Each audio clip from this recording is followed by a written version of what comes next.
This time on Watchers of Tomorrow, Scotty kidnaps a child.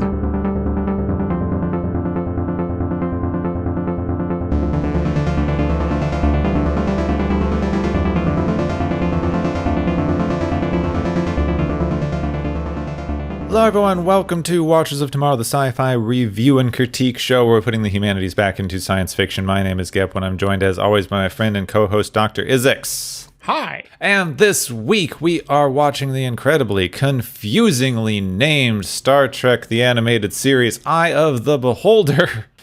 Confusingly named because it not only shares its name with the single most famous Twilight Zone episode, but also a particularly bad episode of Next Generation.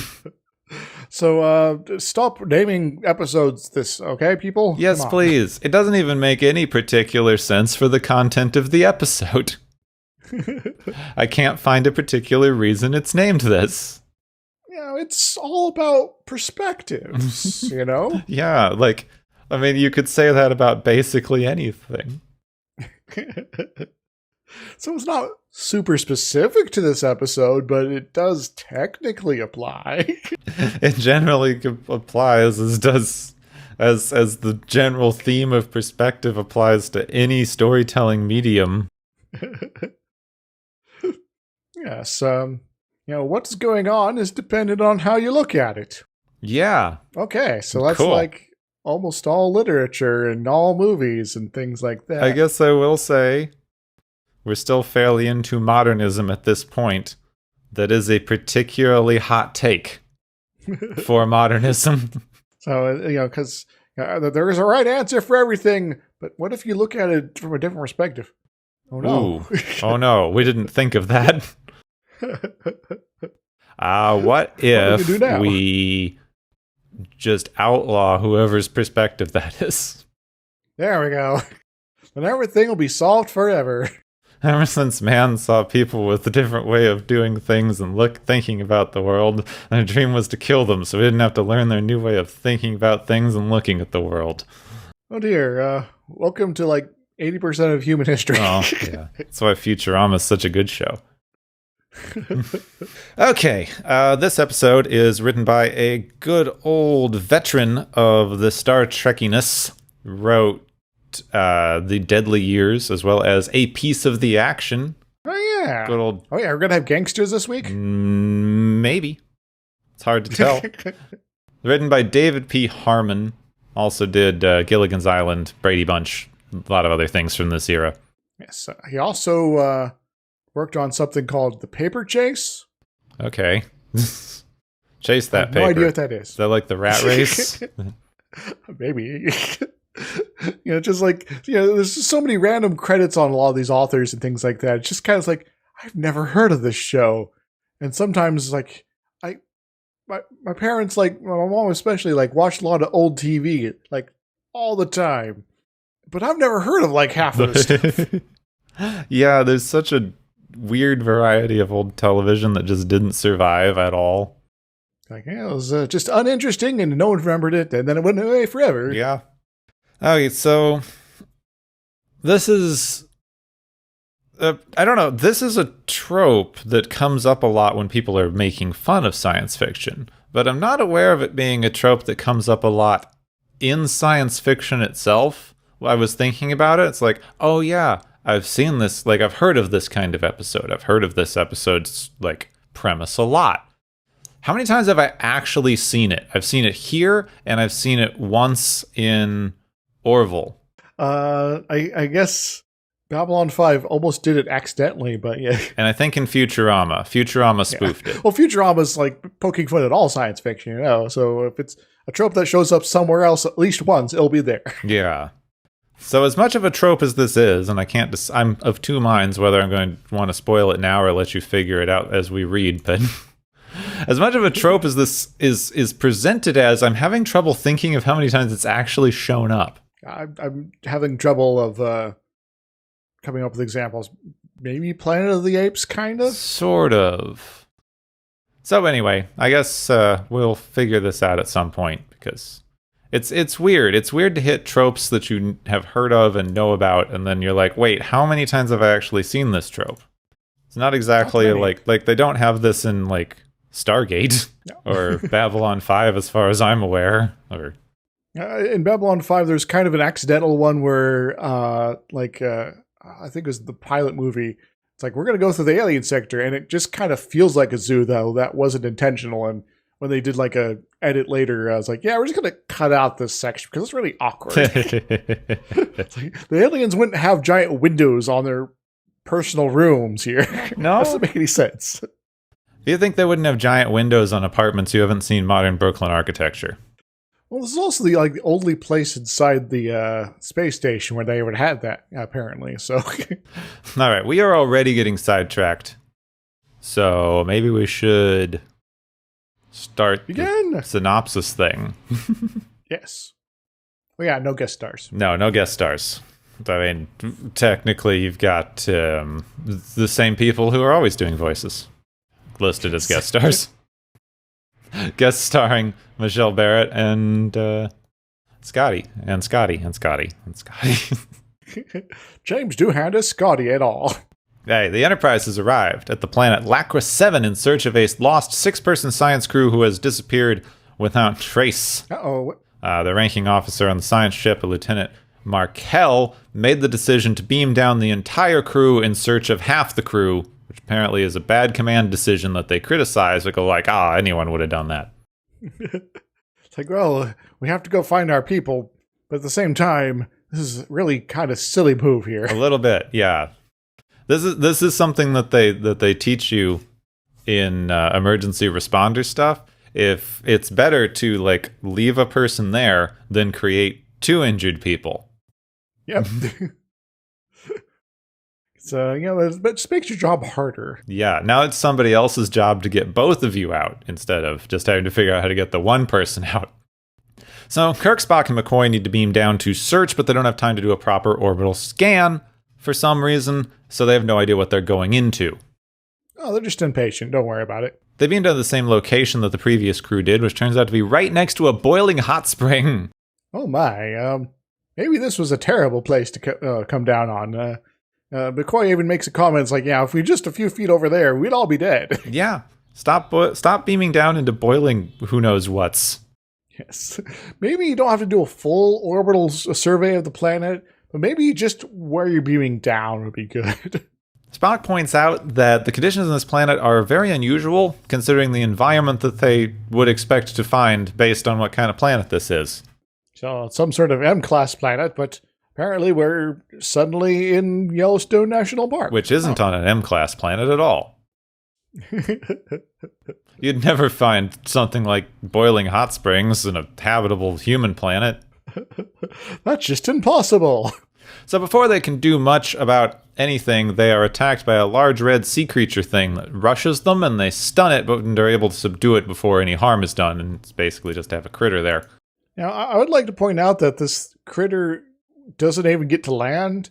They just kind of stun it in the water, and it's like screaming at them, and it's like, maybe it just wants them to leave. Well, it's an odd one because it starts yelling at them, and they go, that thing might be able to get on land, and McCoy goes, I know it can. How? I think McCoy is the annoying character for today's episode because he just makes all these weird claims and is also kind of bigoted towards Spock like more than usual. So it's being very weird this episode. So maybe the reason they couldn't scan the planet is because like McCoy's like inhabited by some sort of evil being and he destroyed the scanners and now he's being all sort of nasty to things but that's a plot that's not actually in the episode, so I'm just making things up. I'm sorry, we don't have time to scan. McCoy is being pissy. So they attempt to contact the earlier team and do not receive a voice reply, but they do get a fix on their communicator's position and set out on foot.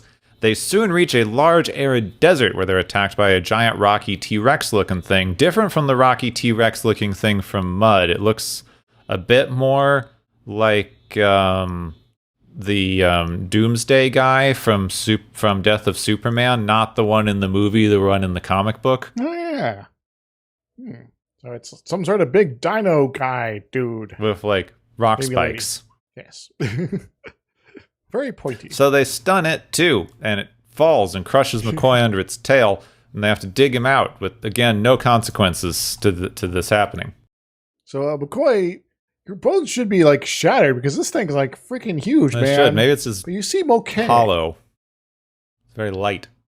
So it is a precursor to a bird. Got it. Kirk and Spock think that the thing looked familiar, like a creature that they saw on another planet that one time. And the weird desert thing looks a bit like that thing's natural habitat.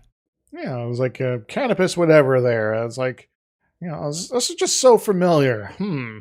Maybe there's some sort of convergent evolution going on. But we've never seen anything like that where two planets, thousands, hundreds of light years apart, somehow managed to create America or something like that. That would just be impossible. That would be silly. That'd be very silly. Yes. Soon they come to another environment, this time a lush rainforest that probably should not be in close proximity to an arid desert.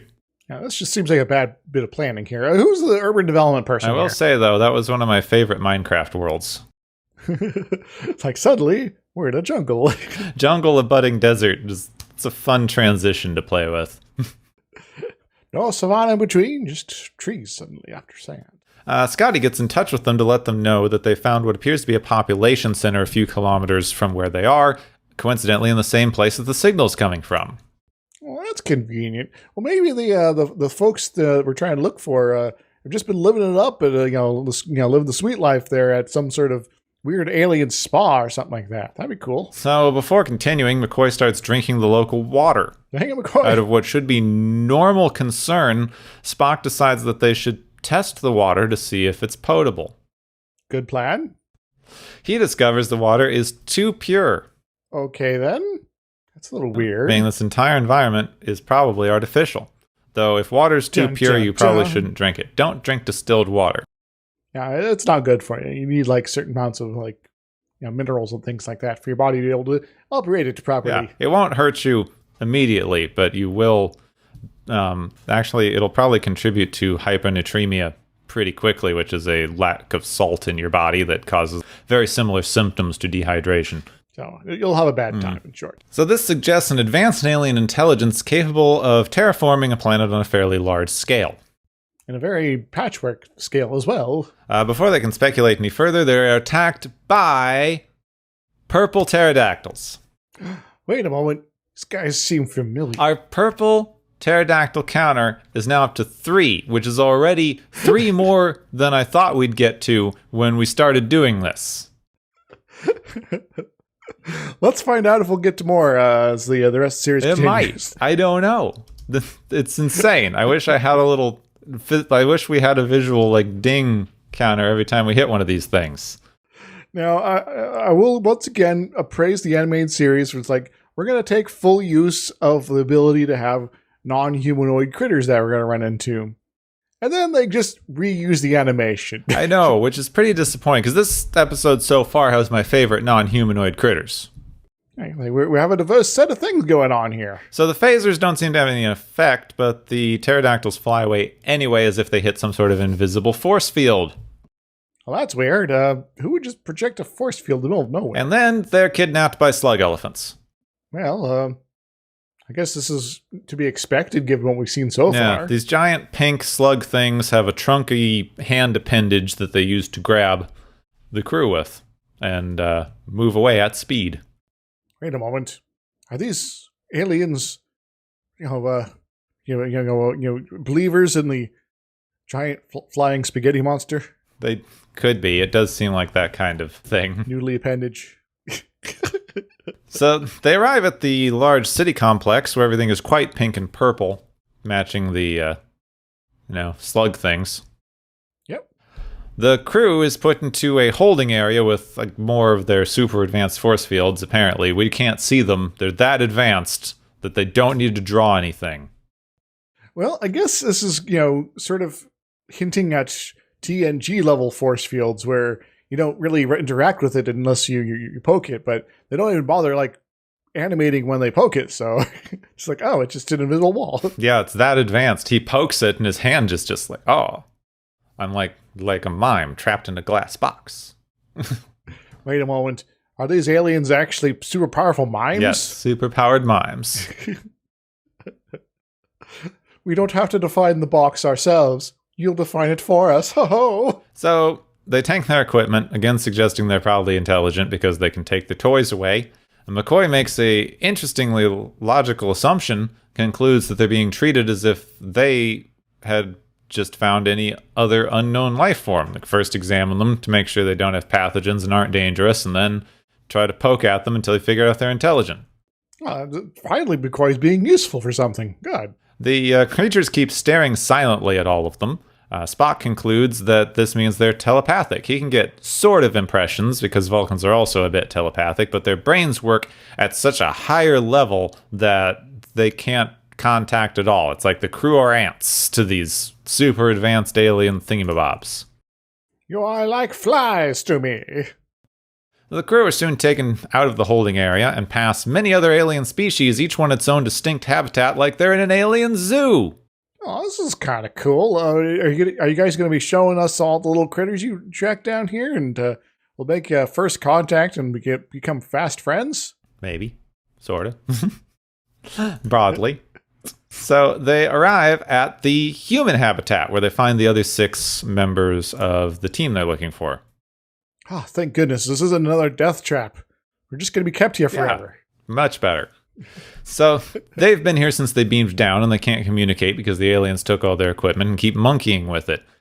They keep it in a display case outside the habitat. Despite many tries to escape and communicate, the only thing they can do is get the aliens to jiggle a little bit.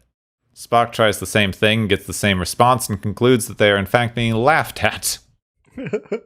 Oh, you so silly critters. Your attempts at telepathy here are just so cute and amusing. Oh. So inside their new home, they find one of the science crew is sick, despite them being provided with plenty of food and water and whatever else they need. They've been unable to do anything about her infection. McCoy could take care of it very easily with his medical equipment, but they took it away when they were taken. So Spock suggests that he think of the med kit as a harmless way to save the sick crew member, since after all, they're in a zoo and they're trying to take care of them and they're giving them adequate food and supplies. So maybe they'll be able to convince them to hand it on over. So they bring in a supply of food, and inside is the med kit, perfectly preserved. Nice. Well, it worked. With this new line of communication, Spock suggests that they have a plan of action now, because if they pretend that one of them is ill and all concentrate really hard on the fact that they're ill and that the communicator is the only thing that will save them, they might be able to get in contact with the ship. All right, Kirk, can we beat you up, or are you just going to... He just lays down. Okay. Yeah, McCoy doesn't even have to use one of his, this will make it look like you're hurt drugs. McCoy, I don't need... Kirk falls over. They are able to concentrate and get a small one of the creatures to tentatively grab a communicator and bring it to Kirk, who shouts immediately for beam up. The young creature grabs the communicator away from him, causing them to be beamed up instead. Well, I guess we at least showed them. We're still stuck here, though. Spock feels the larger creatures are now particularly worried about the disappearance of the young one. Understandable. So they begin probing Kirk's mind, an activity that causes him great pain. Spock tells him that he should fight it because if the aliens break through his mental defenses with how differently their minds work, it will drive him mad. Sure. We'll just go with that. Makes as much sense as anything, I suppose. On the ship, the small alien grabs Scotty and carries him to the bridge, apparently starts playing with the ship and sends it out of orbit. Well, I guess we're all going to die now. Yeah, this does sucks. Seem like. Kirk is still under attack on the planet. With one of them failing to be able to do anything, more of them join in. Spock and the rest of the crew also try to concentrate and protect Kirk's mind, and it's a mind-to-mind battle. Who knows who's going to win? And then Scotty beams down. Hi, Scotty. Are you here to save us from this meta concert business? Scotty ex machina. Well, you are the most competent member of the ship. How'd you save us this week? Scotty's brought the little guy back. Turns out the small one was able to communicate with Scotty, because I guess Scotty's mind just works on a higher level than the rest of the crew. Scotty's just that awesome. He convinced them that he's not a pet, and he gave it every record on the Enterprise, and it read it all, because it's got an IQ of several billion despite being 6 years old. That's not how IQ works. No, not really. It's all about averages and, deviations from a mean, and racist testing. Yeah, well, I mean, this thing would have an IQ well below 100 because it would have no clue about American history or any of the other junk we say we're supposed to know on there.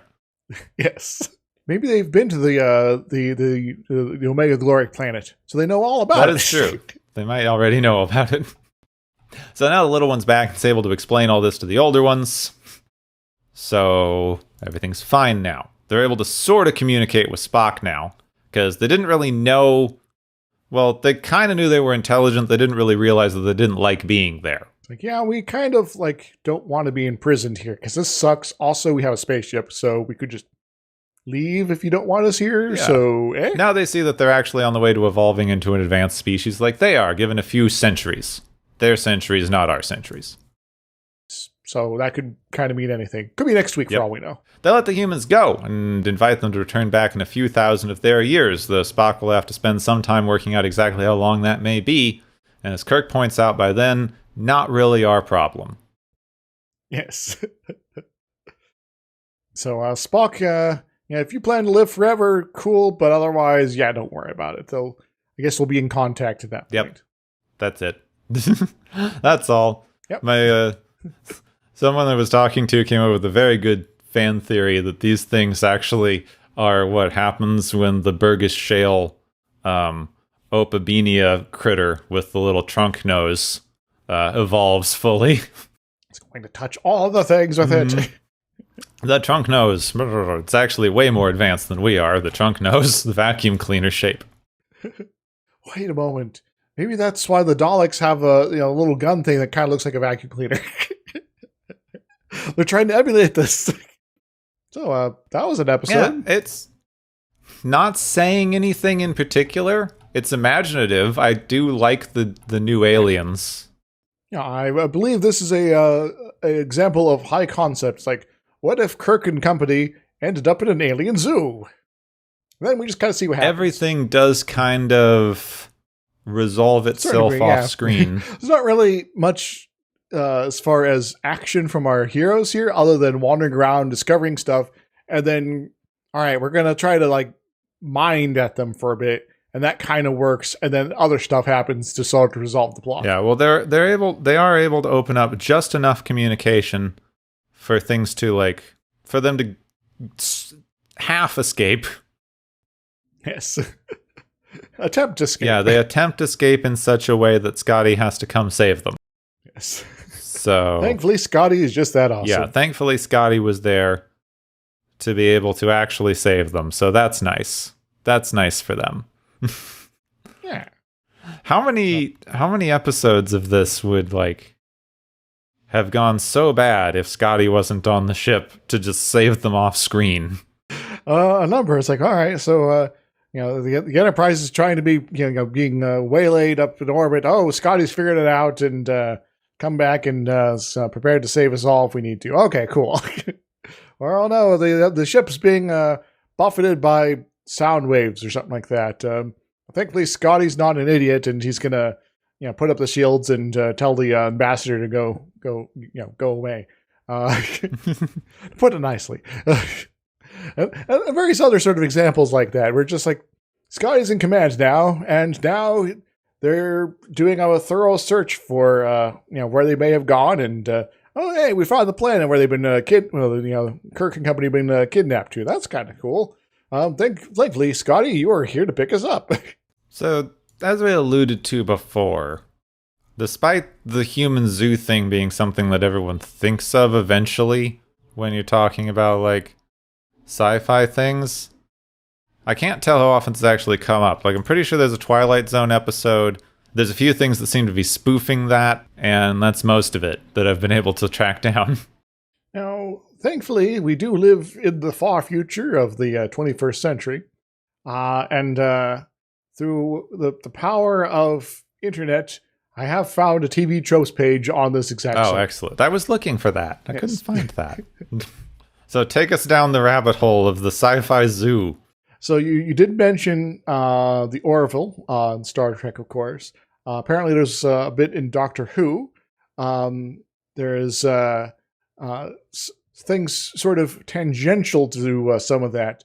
like in Red Dwarf, they have the Hollow Ship where a dude shows up and just sort of, it's like, oh, this is quaint. These are some throwback humans and various critters here. And, let's go and sort of treat them as a zoo example here, even though we're on their ship and they're not on ours or anything like that. There's also the Twilight Zone you also mentioned. I guess, Are You Afraid the Dark did an episode like that? So, oh, I guess that doesn't surprise me. Yes. And also, other ones, I guess Guardians of the Galaxy kind of does that with the Collector, because he does keep a bunch of random aliens and stuff in his kind of collection there, but, it's not really a human zoo specifically. Yeah. Apparently there's a deleted section from Mary Poppins where humans were kept in cages to be gawked at. Oh, okay. Didn't think Mary Poppins was going there.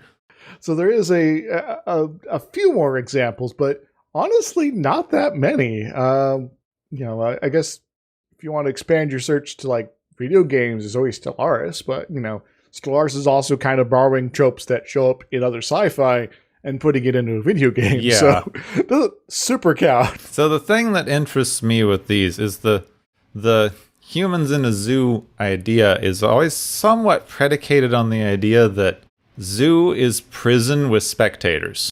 I mean, yeah. Which that you are.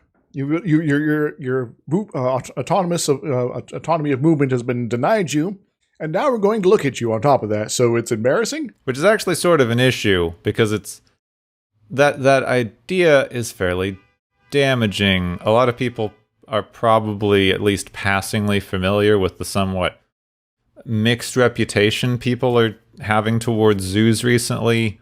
There's some like sort of PETA style activist groups talking about zoos. There was the whole thing with the gorilla a while back. Harambe and it's like, oh, there's somebody in the enclosure. Let's shoot the gorilla. Yeah, which that was heartbreaking and awful, and you weren't being nice to the poor zoo people. So let's go over zoos, because this is weird, because I didn't expect this to be a controversial topic. But apparently it is, given the internet now. Yeah. Well, the ethics of zoos has been kind of around in various forms for quite some time. Just how we talk about it has kind of taken certain directions recently. Yeah. Well, the thing is, the ethics of zoos has changed a bit. And there are unethical practices and there are ethical practices, but the blanket idea that people have is kind of predicated on putting a human value on what you're doing for non-human animals, which is its own problem. But let's just start. Let's just start at the beginning for our history stuff. These were not zoos because they were menageries, but the oldest records we have of people keeping animals that are non-native to the environment date back to as much as like Egypt and Mesopotamia to 2500 BCE. So let's get ourselves a hyena and bring it to like the Hittite Empire. Yeah, they went out and got giraffes and elephants and bears and all kinds of exotic birds.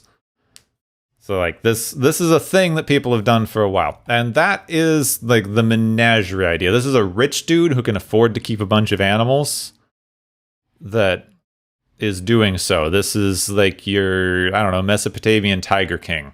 Yes. Or recently in one of my local events, a bunch of monkeys were, escaped a private collector's situation there. And were like hanging out to like a cemetery, I think it was. Yeah, it was weird. Okay, yeah. Some of this stuff is... I'm struggling because I know people have opinions on these things. Some of this stuff is dangerous and bad because private collections don't have to meet ethical standards. They're there for display purposes. A lot of people don't keep their animals particularly well or know what they're doing. There's a lot of privately owned semi-zoos, things that like represent themselves as zoos that do this, and there's a lot of private collections where people have just bought themselves one or more exotic animals and then they can't take care of them adequately. Welcome to Johnny J's Roadside Zoo.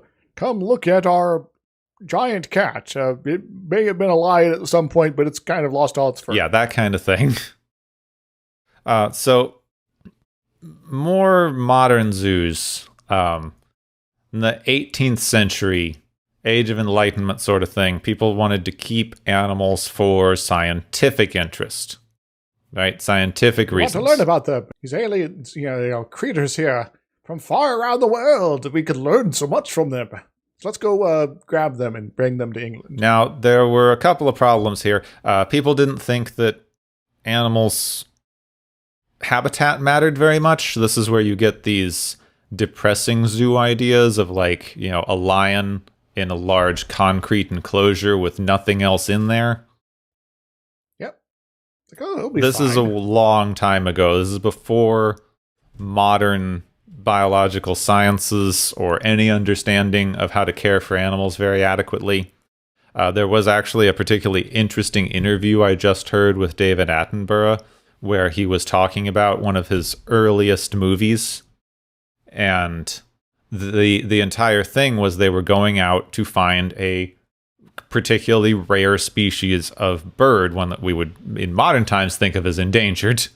And they the entire expedition was this camera crew following the expedition out to find the thing and bring it back for the British Zoo. And he said, at the time, that's how everyone thought about nature, scientists included. There's animals out there. There's plenty of them. You as an individual aren't going to be able to do anything to affect nature on any kind of scale. So you bring an animal back to the zoo, and if it dies, you go get another one. Yeah, and so you're not going to be harming anything at all because there's just so many of them out there, and we just sort of assume this. Now, the modern concept of a zoo, discounting the privately owned, depressing, people don't know what they're doing kind of enclosure things that we've already lightly covered.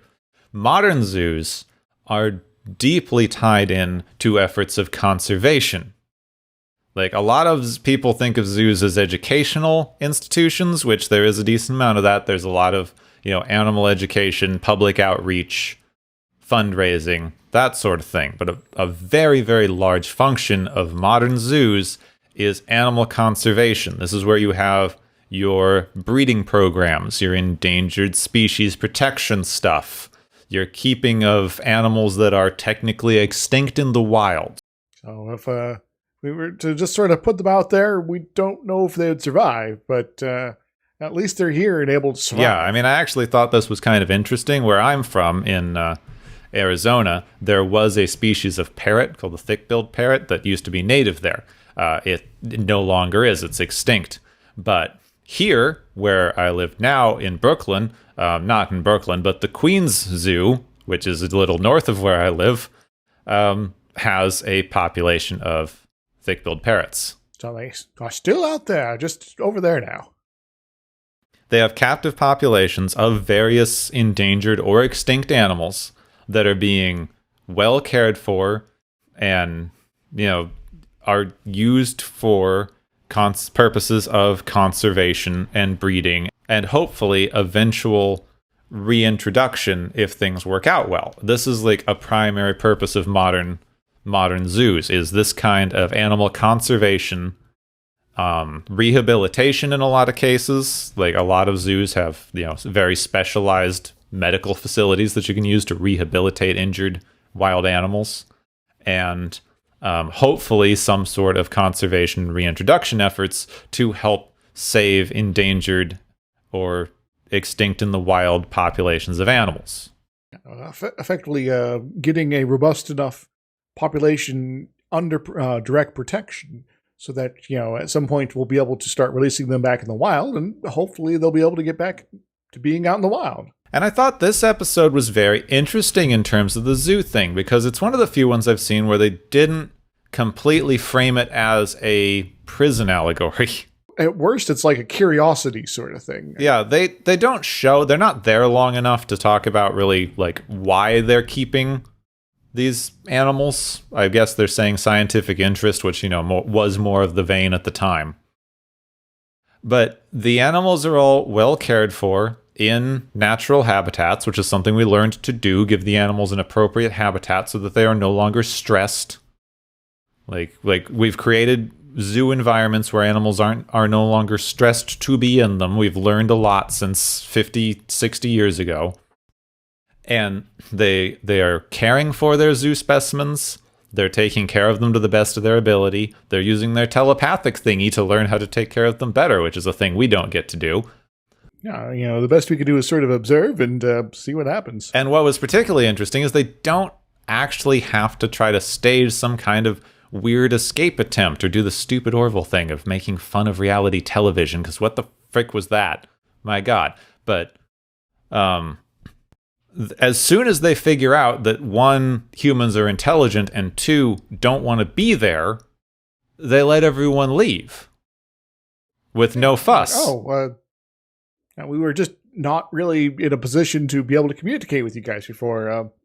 You can go. Bye. And it's a little bit of a stretch, but we do have something sort of analogous in modern zoo situations. We have these things that we call ambassador animals, which is generally an animal that you would not normally be able to keep in a zoo environment well. The first thing that comes to mind is an albatross, which is not an animal that you can really keep in a zoo environment. It's a bird that spends the majority of its time flying around the open ocean. It's huge. Yes, huge and large. But every now and then you get one that is too injured to return to the wild, or sometimes you have animals that are born in captivity and have imprinted on humans to the point that they can't survive apart from humans anymore. It's kind of, the animal's kind of dependent on us being there in some capacity. Yeah. And releasing it would be a bad idea because they would die. Yeah, so releasing it would be unethical in that case. So, yeah, zoos usually use these as what's called ambassador animals, where they take them out for demonstrations, use them for teaching purposes, and help you learn about the wild animals. But I don't have like an example of this particularly, but like if they learned that one of these animals could be re-released, or like one of them recovered enough that it could be re-released, they do. They aren't keeping the animal there for no reason.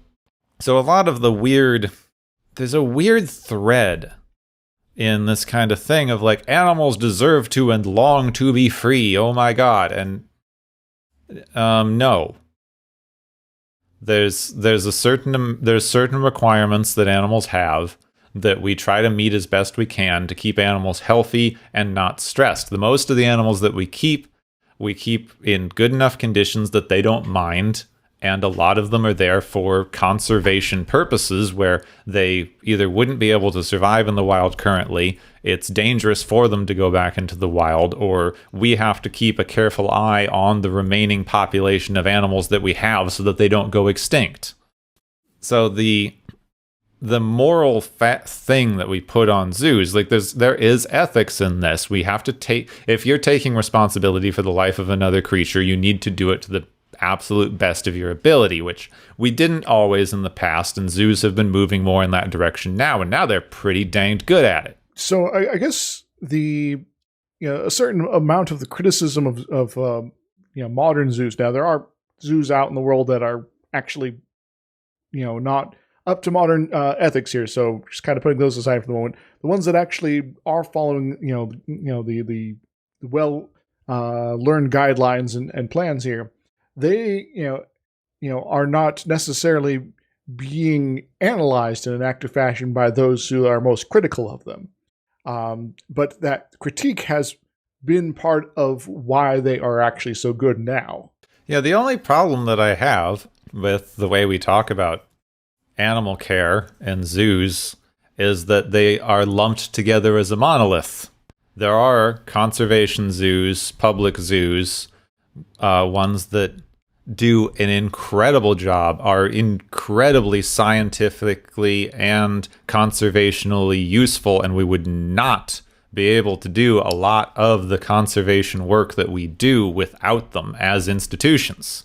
But they're being lumped in with Joe's Safari Adventure off Highway 5. So, I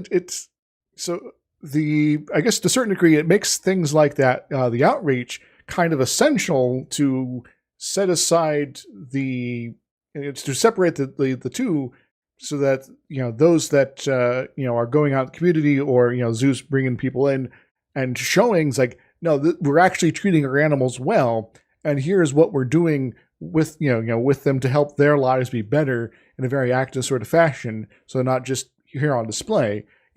All that sort of becomes essential in order to separate them from those very for-profit nonsense places there, so that you can continue to do this mission and actually continue to help the animals.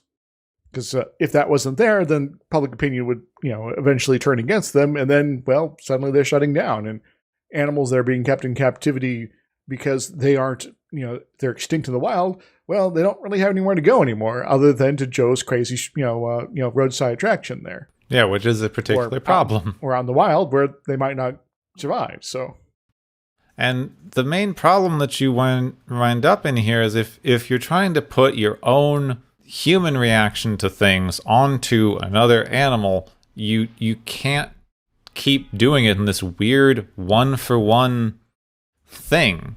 You look at an animal in a zoo and you go like, oh, they spend their whole life in this weird tiny little thing. Like I was reminded of this thing. There was an argument about aquariums where whales are too large to really keep in captivity, but even for rehabilitation purposes, they're like, oh, this whale is in just a giant empty tank with nothing in it. It's like, whales live in the middle of the ocean, which is a large empty space with nothing in it. As long as it's large enough so that it feels like a large empty space with nothing in it, they're probably going to be okay as far as the environment core goes. Yeah, like we put our own things, like, oh, if you put a human in there, they'd be desperately depressed. It's like, yeah, that's because humans don't live in the middle of the ocean. Yeah. What if we did, man? And they even had this very interesting, sort of accidental discovery. This was something that was, I think, suspected or half known. Aquariums have actually been doing a little badly with their penguin populations during the pandemic, because the penguins like seeing people around. And so if they're not seeing the people around, it's like, oh, we don't have as many friends. Yeah. There's usually a lot of activity and stimulation for them because there's people in and out of there constantly. Now there's not. They've actually started showing them movies. Nice. Yeah, I'd seen some stuff about showing them videos of people and things like that, but I've not heard anything about movies. Yeah, apparently they showed them Christmas movies because there's snow and bright colors. Oh, nice. So hits all their buttons. I think they said that their favorite seems to be Elf. Nice. So yeah, like you're putting this idea onto things. Like, if you think about it as a wild animal, we've learned a lot about how to take care of wild animals and give them the proper conditions. But now you're a wild animal who's now living in a completely predator-free environment with all the food and resources you could ever want. Oh, this is kind of swanky. Nice.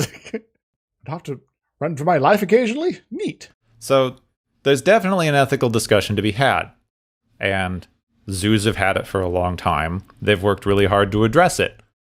We're tends to be ignoring that and lumping them all together as a monolith, and then judging them all by the standards of the likes of PETA and other bad faith animal rights organizations who do not do what they purport to do. Look into the history of some of these places. They're not great. Yeah, it's like, oh yeah, we're going to, quote, rescue a bunch of pets and then put them to sleep. Yeah. What? You're not helping. So there's a lot of bad faith arguments that take off because it's cool and trendy. Like, you can go oh, animals in cages, oh my god, sad bunny photos or something. And you wind up with problems here. And I know this is a controversial topic. I'm trying to cover it both lightly and thoroughly, so it's kind of, I'm hitting a weird middle, and I know I am from the covering this. I just know that there's a weird controversy here that I've followed around through various people who actually know what they're talking about, animal handlers and people who work at zoos that I read articles from online. And like the entire controversy is just ignoring the difference between a good institution that knows what they're doing and a bad one that doesn't. And we should be getting rid of the one, but we should also be funding the other. Yeah, so let's support, the ones that are actually helpful and get rid of the ones that are not. As far as actual ethics violations at actual legit zoos in my general part of the country, the most recent one was actually not anything to do with the animals, but somebody was getting kickbacks for getting some construction done. So, if we're going to only have ethics violations at zoos of that sort, I'd say that's a win as far as the animals are concerned. Yes. It's sure, it's kind of sucks that our public funds are being weirdly manipulated like this, but as long as the animals are okay, if you're looking at it from that end of things, then that's not a terrible thing. It still sucks for the whole embezzling, but as far as the animal is concerned, no harm. So, hooray! Yeah. I mean, we should be doing better with the people too, but since we're focusing on animals. Yes. Well, we're focusing on animals here. Now, there is like associations and things like that, like zoos and aquariums and such out there. The U.S. at the very least, that do sort of have standards that they are kind of unifying behind here, and doing their best to make sure everyone, every organization and person who's a member is following these things. And so it's not like it's just you have to sort of trust them. It's like, no, there's actually an organization there. And if there is a fundamental problem that is, widespread and things like that, go to that organization and say, hey, what's up? And, either convince them that there's a problem, if there is actually one, or, converse with them and figure out what's actually going on. Because sometimes you might not get what's going on. Sometimes there might actually be a problem. But have the conversation instead of just assuming that everyone's keeping, a tiger in their cage because, at their local zoo because they want to have something on display and no other reason. Yeah. I mean, tigers especially. Tigers are incredibly endangered in their natural habitat. So, it'd be nice if that wasn't the case, but unfortunately, poachers are a thing, and, environmental degradation is a thing, and all sorts of other things that are making life more difficult for animals in the wild.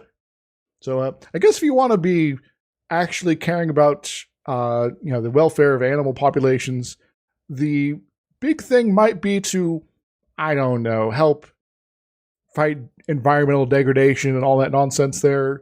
You might be more effective in the long run. Even if you want to focus on this, just learn where the good places are and work with them, or against the ones that aren't very good. Indeed. I see more outrage about frickin' normal zoos because they're larger institutions with a better media profile than the danged highway place that's taking bad care of their animals.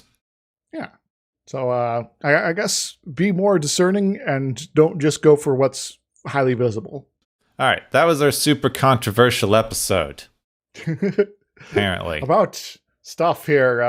Do you want me to sing a song to get us on to the next section here, or what? And if you have anything after that, the only next section I've got is the game show. So, well, I did at the end of the previous episode sort of reference Simon and Garfunkel's song, and so I figured I'd rewrite a small section of that to be very Star Trek related. Okay, if people aren't tired of us singing by now, because we did it the one time. Well, I'm going to be more of a spoken word thing here because I don't have the Shatner it up. Yeah. So, something tells me it's all happening at the zoo. I do believe it. I do believe it's true. The Vulcans stand for honesty. Gorn are insincere, and the Paklids are kindly but they're dumb. Cardassians are skeptical of changes in their cages, and the Telosian keepers very fond of rum. Klingons are reactionaries, Bajorans are missionaries, Romulans plot in secrecy, and humans turn on frequently. What a gas! You gotta come and see at the zoo. And then it repeats for a while. Nice. So I figured a little rewrite was quite... Okay, I think that's all we had. We didn't get as dark and depressing, but Yeah, I guess we were kind of on this similar mind of what to talk about. You just had better stuff to talk about as far as that concerned. I had a whole sheet about the ethics organizations there, but your direction was much more coherent. So, hooray! I'm coherent for Hooray. once. Now for some incoherence, it's time for the galaxy's favorite game show! Woo!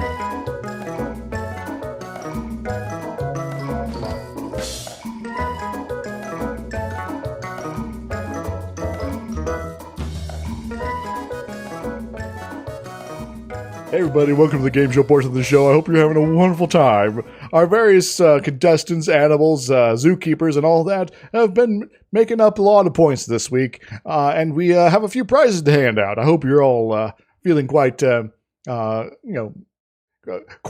enthusiastic and maybe making lots of squawks, jeers, and other sort of sounds in order to express your joy about these various prizes here. The first one, which is the Sufficiently Advanced Aliens prize, which goes to our big slug friends here with their mind powers, things like that, for being able to maintain a nonsensical environment without too much effort, apparently, and to be able to do the whole mind-reading business and psychic, coherent brain-reading stuff, all that here. Again, what do they win? They win government grants and more funding, because if they can keep this kind of thing, we should never have an environmental problem in the Federation again. Yeah.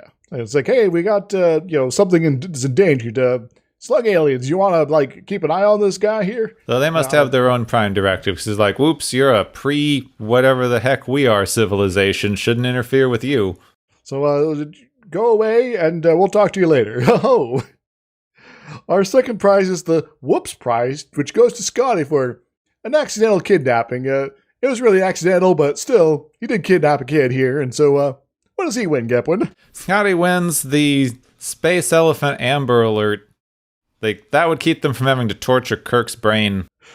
A big sign pops up in front of the Enterprise. Is like, looking for a kid been abducted by a spaceship of this description. And Scotty be like, uh-oh.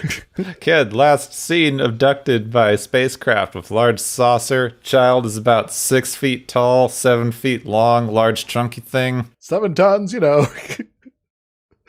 Our final prize is the Meta Concert Prize, which goes to our zoo-kept crew for unifying their minds together to get the attention of the aliens and to defend Kirk. What do they win, Gepwin? They win tinfoil. Nothing keeps your brain space safe like good old tinfoil hat. Our tinfoil hats will protect us from the dark ones. That's a Futurama reference there. Take us away, Gepwin. Thank you, everyone, for joining us here. And we hope you had a lot of fun on the galaxy's favorite game show! Yay! Squawk and stuff.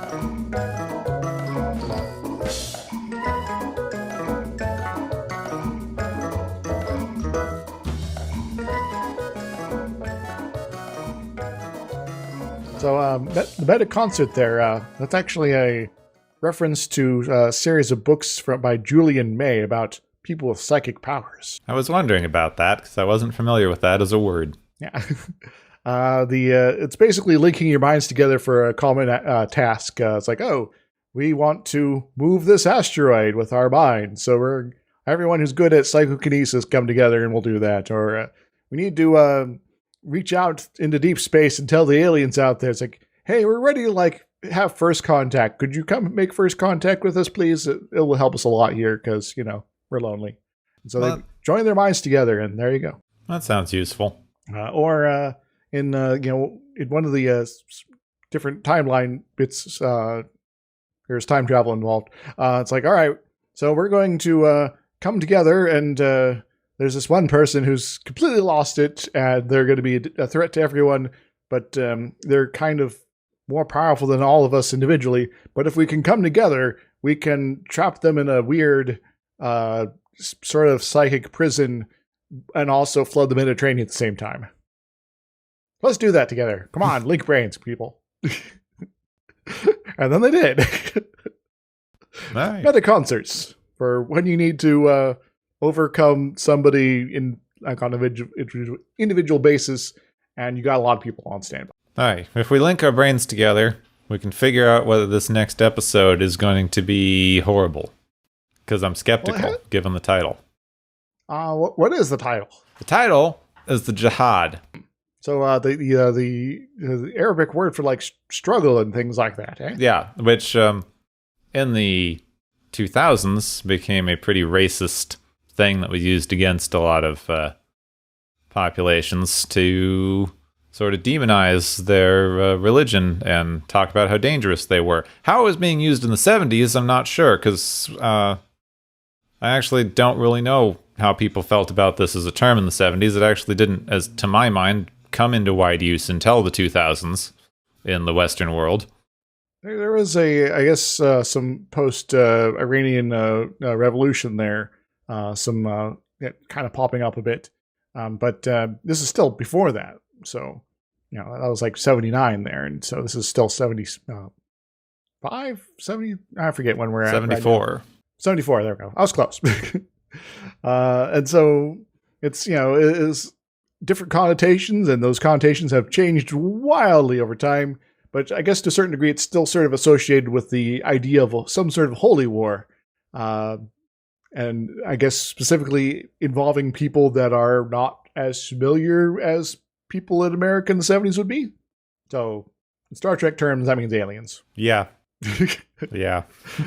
As awkward as that might be. So this episode, I don't know, because it's written by the person who did all of the Mud episodes. Which no. Don't Steven love. Cantel, yeah.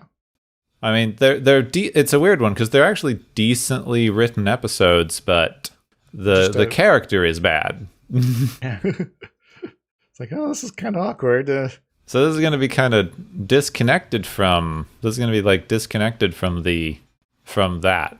So I don't know. So I guess we'll have to find out. Maybe there'll be a surprise visit by Harry Mudd. Maybe. So basically, the Enterprise is going to have to find a religious artifact to stop a holy war. And there's a bug named M3 Green, apparently. Mr. Bug, don't be too annoying, please. Though it does remind me of a character I played in a short film in college. I was 57 Green on one of the characters I was playing. Want me to tell you the whole plot of that, or should I save that for later? I think we can leave it there. It's fine. Just sounds like a bingo call or something. It was the hacker alias. Come on. Wait a moment. Is our bug alien a hacker? Master Lockpick, apparently. So kind of. The Thrycreans. For anyone who follows D&D.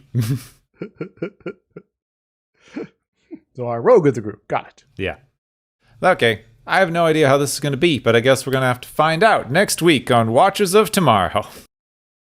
Next time on Watchers of Tomorrow, time for Star Trek Avengers.